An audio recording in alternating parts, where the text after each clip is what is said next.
Linda Blair, the iconic face of The Exorcist, has etched her demonic presence into horror history. But beyond pea soup and unholy attitudes, there's a trove of fascinating details lurking beneath the surface of this iconic horror film.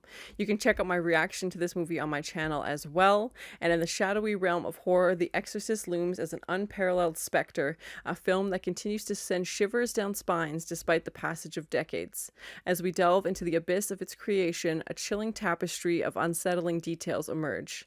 Unraveling its eerie threads woven by director William Friedkin in the realm of horror, The Exorcist stands as an ominous titan. So let's take a look at these top 10 film facts about The Exorcist. Number 10, it was inspired by a demonic reality. Crafted by William Peter Blatty's novel, The Exorcist draws eerie inspiration from a 1949 exorcism in Maryland. A 13-year-old boy at a psychiatric clinic was the canvas for this demonic tale, evolving into the possession of Regan in the film. The child grew up having no memories of the incident and eventually retiring from a long career at NASA. The family was Lutheran and went through all the stages depicted in the film, seeking help from doctors and clinics before turning to their Lutheran pastor, who recommended they see a priest. A priest named Father William Bowdern reportedly performed the ceremony with a younger priest named William Halloran assisting. The book, initially met with indifference, soared to bestseller status after an appearance on the Dick Cavett Show. The author penned The Exorcist in a California cabin, revisiting the eerie origins in the hills of Encina decades later. The author became the screenwriter and producer, steering the cinematic destiny of The Exorcist. I haven't read the book, so let me know in the comments how accurate it is to the book. Number 9, Mercedes McCambridge, the voice behind the demon, embarked on a perilous journey to manifest the unearthly growls. Her method included raw eggs, tobacco, and alcohol, underlying a commitment that transcended mere vocalization. Cambridge's uncredited voice work stirred controversy. Her depiction of a raspier demon involved chain smoking and an unconventional diet. McCambridge delved into method acting, resorting to a distorted regime to embody the demonic voice. She sued Warner Brothers for omitting her demonic voice credit, highlighting the uncredited struggles behind the unsettling sounds. Number 8, the Rrating Controversy. The MPAA's surprising R rating sparked debates. Some argued it was suitable for children, while others feared the emotional onslaught on the young minds. Washington, D.C. made history by barring children from the film, regardless of adult accompaniment, after police threatened arrest. Religious protests led to bans in the UK, and VHS removal concerns lingered until the film's re-release in 1999. Middle Eastern nations, except for Lebanon, slammed their doors shut on The Exorcist, deeming its release unfit for their audiences. Despite success, sequels like The Exorcist 2 and The Exorcist 3 faced critical backlash. The Exorcist was released in 24 theaters in the United States on December 26 in 1973, and some viewers suffered adverse physical reactions, fainting or vomiting to shocking scenes. Several critics attempted to ban it outright or prevent children from attending. Production took twice as long as scheduled and cost almost 3 times the initial budget, the many mishaps that led to a belief that the film was cursed. Number 7, Violet Beauregard's Missed Chance. Denise Nickerson, Violet from Willy Wonka, missed the role of Regan due to concerned parents.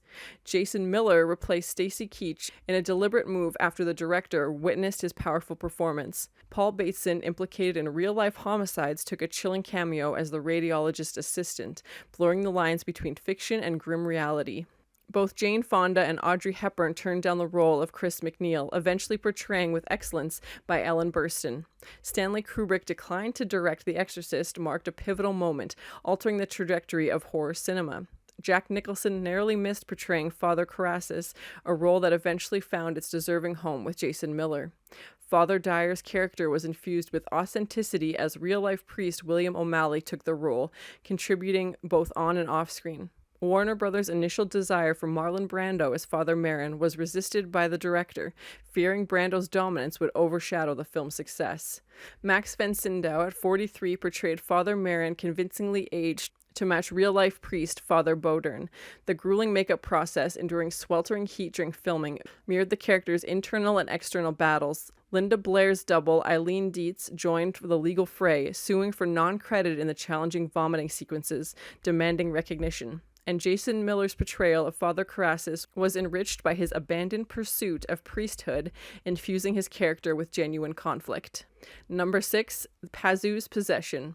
Unmentioned in the film, the demon possesses Regan is Pazu, named after the Assyrian and Babylonian demon king. Unspoken in the film, the demon's name, Pazu, ties back to Assyrian lore, reigning over demon winds and fending off malevolent goddesses.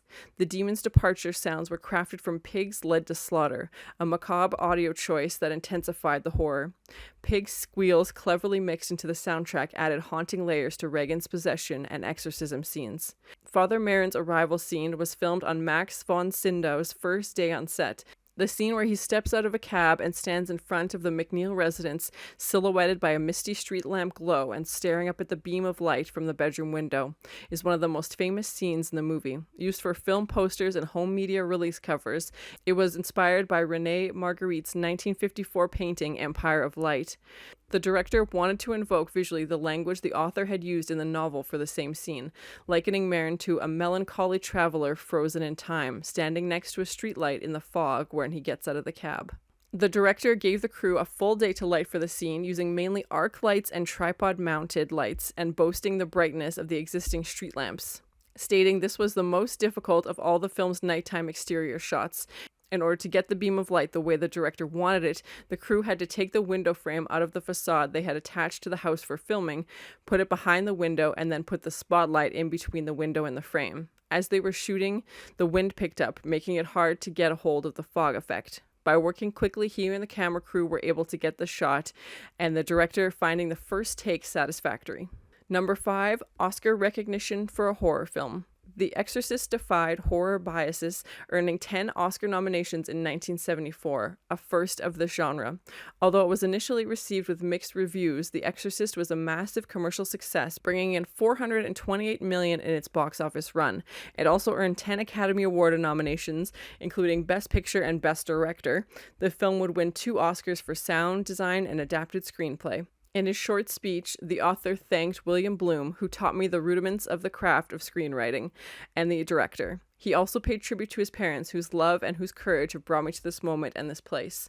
The next morning, the author complained to the Hollywood Reporter that The Exorcist had not won all of the awards it was nominated for, as it was, quote, head and shoulders the finest film made this year and in many other years. The Exorcist is a stylistic landmark for the supernatural horror genre and widely considered one of the greatest and most unsettling horror movies ever made.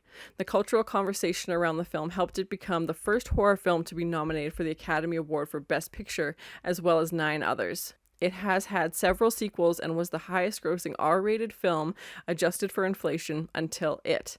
The Exorcist had a giant significant influence on pop culture, and several publications regarded it as the greatest horror film ever made. In 2010, the Library of Congress selected the film for preservation in the United States National Film Registry as being culturally, historically, and aesthetically significant. It won 4 out of 7 Golden Globe nominations, including Best Motion Picture for Drama. Number 4, Cursed Set and Eerie Incidents. A series of unsettling incidents on the set, including fires, fueled beliefs of a curse as a priest regularly blessed cast, crew, and the set. An Eerie set saw frequent deaths, leading to regular blessings from a priest as part of their cautious countermeasure. Amidst accidents and personal tragedies during production, the director dismissed the claims of a cursed set. He attributes these incidences to the inherent challenges of filmmaking, cautioning against supernatural explanations for the misfortunes.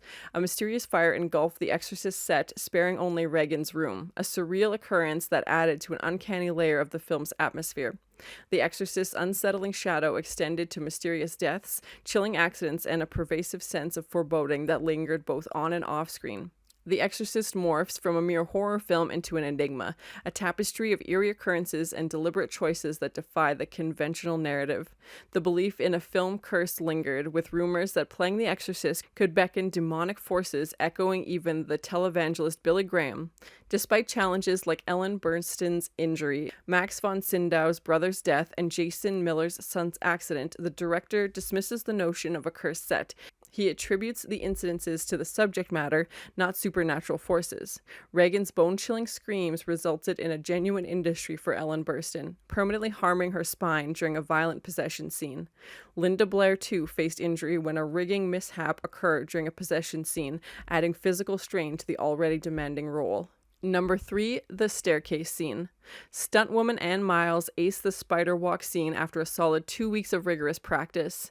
After a special harness was set, but Miles, with her college gymnastic background, tossed it aside like yesterday's news. The director, against the author's wishes, decided to snip it right before the big premiere, demanding it as an eerie bid to the film's narrative. The debate among fans on whether the scene even ever was filmed echoed through the years. The director, playing coy, denied any such act, until the footage was unearthed in the mid-90s, hidden away in Warner's archives while working on the deep dive into the film. It finally saw the light of day in the 2000 director's cut, although some critics dismissed it as an unnecessary appendage, sporting a murky, grainy vibe, complemented by an extra shot of Regan oozing blood from her mouth. Oddly, Miles got no credit for her gravity-defying feat. In the early 2000s, fan sites shifted the accolades to Sylvia Hager's post in the 2000 re-release. The alleged reason for the scene's acting was the erasable harness in post-production. However, Miles debunked that myth, stating Hager, her lighting double, couldn't pull off the stunt, even with the harness.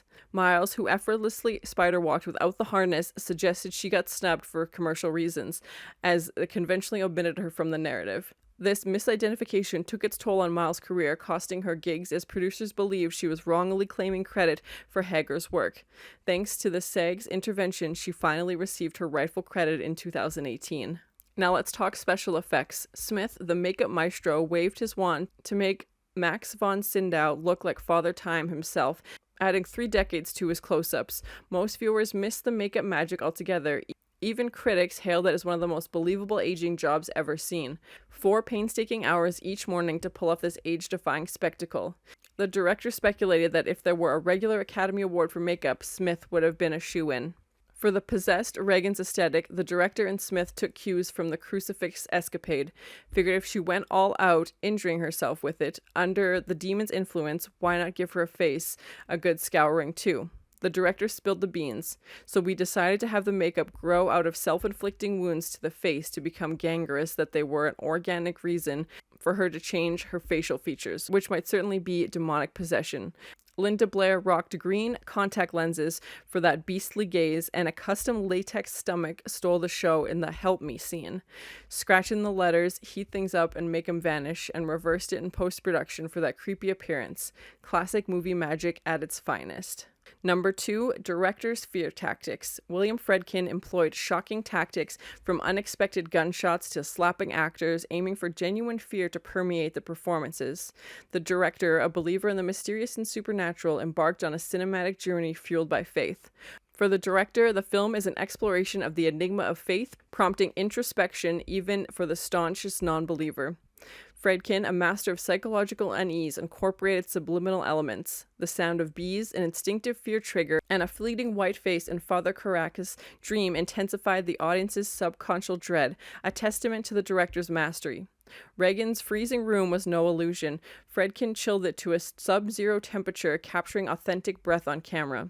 The iconic vomit scene used Anderson's pea soup, and Jason Miller's disgusted reaction was authentic. Realizing the potential nausea, theaters distributed Exorcist barf bags, a testament to the film's visceral impact. Friedkin was all about the slow burn, wanting audiences to soak in every eerie detail of Regan's ordeal and the futile attempts to cure her. But oh boy, the production journey had its share of bumps. A clash between the author and the director led to Warner's slamming the door on any action the author might take against the maverick director. Post-spat, the author waved the white flag on budget control, and despite patching things up with the director, the budget quickly ballooned past its initial $4.2 million mark, which, adjusted for inflation in 2022, would equal about $22 million. Friedkin, the puppet master, pulled the strings on his actors to get the real deal reactions. Not thrilled with O'Malley's bedside manner as Dreyer consoles the departing Caracas, Friedkin went into shock therapy and landed a hearty slap against O'Malley's face. The result? A scene steeped in somber vibes and a visibly rattled priest, leaving the crew none too pleased. In his quest for authenticity, the director didn't shy away from firing blanks without a heads up, catching Miller off guard for that genuine shock factor, especially in the scene where Regan goes full-on assault mode on a medical squad at the house. The infamous vomit scene, including the director feeding Miller a line about the pea soup projectile hitting his chest, rehearsed it up that way, but when it came time to shoot, the soup was aimed at his face, cueing Miller's priceless look of disgust. Working with Friedkin was no walk in the park, says crew members. Day one on set, he ordered a wall to be torn down just for a dolly shot of sizzling bacon, sending the prop master on a wild bacon chase because the man had a thing against curled bacon. Another anecdote, Friedkin's dedication to a bacon shot persisted even when a crew member turned away from a 3-day sick leave only to find the man still chasing that sizzling bacon. Stories about reshoots being the main event, even redoing scenes that were already tricky to nail the first time, like the bed-shaking rig with Regan. People were betting on what Friedkin would reshoot next. Crews noted the director's revolving door policy in action, shaking hands with warmth one moment and the next ordering someone's exit with a casual, "Get that guy out of here," earning him the nickname Wacky Willie. And coming in at number 1, The Hunt for the Perfect Possession. Casting an innocent yet corrupt 12-year-old proved an arduous task. Linda Blair, a teenage newcomer, emerged as Regan after an exhaustive search. Her arduous reading of the character's disturbing acts sealed her fate. Supported by a seemingly unperturbed mother, from 500 contenders, Linda Blair was chosen as Regan MacNeil, overcoming audacious casting considerations. Death threats followed Linda Blair, perceived by some as satanic accomplice, promoting Warner Brothers to hire around-the-clock bodyguards for 6 months. Dick Smith, the makeup maestro, opted for realism over traditional monster aesthetics. Regan's demonic appearance, marked by self-inflicting wounds, horrified audiences, a testament to Smith's prowess in transforming Linda Blair into an image that still haunts nightmares. The moment when Regan's noggin takes a spin, giving off the illusion that she's giving everyone the stink eye directly behind her, didn't just catch the eyes of the audience, but also had critics raising their eyebrows. The director spilled the beans to Castle of Frankenstein, saying, "All I can tell you is the way you think we did it is not the way we did it. Just like the film's other jaw-dropping special effects, that one is no smoke and mirrors." They went live with a life-sized animated dummy of Regan, cranking up the eerie factor. According to the eye of a keen critic, the scene packed a punch because of the audience didn't see it coming, especially hot on the heels of the crucifix spectacle. The critic Mark Kermode's hunch that its encore during the exorcism was a spur-of-the-moment addition on set, not in the novel or the screenplay, and the author wasn't a fan, arguing with the director that supernatural doesn't equate to impossible. The director, not one to back down, slipped in a shot of the priest, slyly suggesting the scene would be nothing more than a trippy hallucination. When the audiences erupted in a collective gasp, the author begrudgingly admitted, "Friedkin proved me an idiot once again." The maestro of special effects joined forces with makeup sorcerer Dick Smith to birth the latex doppelganger.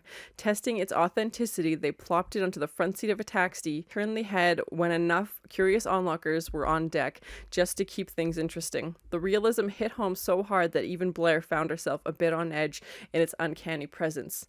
They upped the ante for granting the dummy's face some mobility and the illusion of speech, throwing in a wild card by adding a condom to make the throat bulge. To complete the package, a tube was snaked in for simulated breathing, releasing those chilling clouds of vapor on cue. The power of imagination, coupled with the director's subtle manipulation, birthed tales of subliminal malevolence within the frames. The devil's alleged intrusion into the film's essence remains a testament to the enduring mystique of The Exorcist. As we peered behind the curtains of The Exorcist, its creation unfurls, revealing not just a horror film, but the convergence of belief, artistry, and unsettling reality. Apparently there's a reboot in the work as well, with Danny McBride set to breathe life into a new Exorcist trilogy, and Ellen Burstyn will return for her role, so I'm very curious to see if that will come to play. Let me know in the comments if you've heard anything about that. Like I said, you can check out my reaction video to The Exorcist as well. It's definitely one of the scariest horror movies that I've seen. I haven't seen the sequels yet, but let me know in the comments if you think I should watch those as well. And just a very intense film. I couldn't imagine what it would have been like to watch this in the theaters when it came out in the 70s and what that experience would have been like. And yeah, it's a very intense movie. Let me know if you have other facts about The Exorcist, if you want to see me do more content like this, what other movies you think I should cover. But thank you so much for watching, and as always, please like, comment, and subscribe to this channel, and check back often for more awesome content.